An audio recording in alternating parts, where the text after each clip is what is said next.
তো বন্ধুরা দেখতেই পাচ্ছেন এখানে কিন্তু আমার ব্যালেন্সটা অ্যাড হয়ে গেল। তো এখান থেকে জাস্ট আপনাদেরকে এখানে দেখতেই পাচ্ছেন এখান থেকে এখন উইথড্র করতে পারবো আমি। তো আমার ব্যালেন্সটা কিন্তু অ্যাড হয়ে গেছে। তো উইথড্র করার জন্য এখানে জাস্ট উইথড্র এই অপশনটাতে একটা ক্লিক করতে হবে। ক্লিক করার পর দেখতে পারবেন আপনাকে উইথড্র যে সিস্টেমে আছে এটাকে নিয়ে যাবে। নিয়ে যাওয়ার পর এখান থেকে আপনার উইথড্রর লিমিটটা দেখতে পারবেন এবং বিস্তারিত তথ্যগুলো দেখতে পারবেন। তো প্রথমে আমি উইথড্রর লিমিটটা এখান থেকে সিলেক্ট করে নিব। তো এখান থেকে উইথড্রর লিমিটটা সিলেক্ট করার পর আপনারা জাস্ট এখান থেকে অবশ্যই আপনার লিমিটটা চেক করে নেবেন।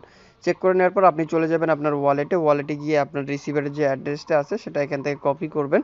তো আমি জাস্ট এটা এখান থেকে কপি করব। কপি করার পর নিয়ে এসে এখানে পেস্ট করতে হবে। তো এখানে পেস্ট করার পর জাস্ট সাবমিটে ক্লিক করলেই দেখতে পারবেন সাকসেসফুলভাবে কিন্তু আমার এটা চলে গেছে এবং আমি এখান থেকে পেমেন্টটা পেয়ে গেছি। এখন যদি আমি আমার ওয়ালেটে যাই, ওয়ালেটে যাওয়ার পর যদি চেক করি তাহলে দেখতে পারবেন যে সাথে সাথেই কিন্তু আমাকে পেমেন্টটা তারা করে দিছে। তো এভাবেই মূলত এখান থেকে আপনারা খুব ইজিলি ভাবে ইনকাম করতে পারবেন। এই সাইটে অ্যাকাউন্ট ক্রিয়েট করে আপনি ডিপোজিট করতে পারেন এবং ইনস্ট্যান্ট কিন্তু পেমেন্টটা নিতে পারেন। তো বন্ধুরা এটাই ছিল মূলত আজকের ভিডিও। ভিডিওটি ভালো লাগলে অবশ্যই একটি লাইক করবেন, কমেন্টে আপনার মূল্যবান মতামত একদমই জানাতে ভুলবেন না। আর আপনি যদি আমাদের চ্যানেলের নতুন দর্শক হয়ে থাকেন অথবা এখন পর্যন্ত চ্যানেলটি সাবস্ক্রাইব না করে থাকেন তাহলে অবশ্যই চ্যানেলটি সাবস্ক্রাইব করবেন।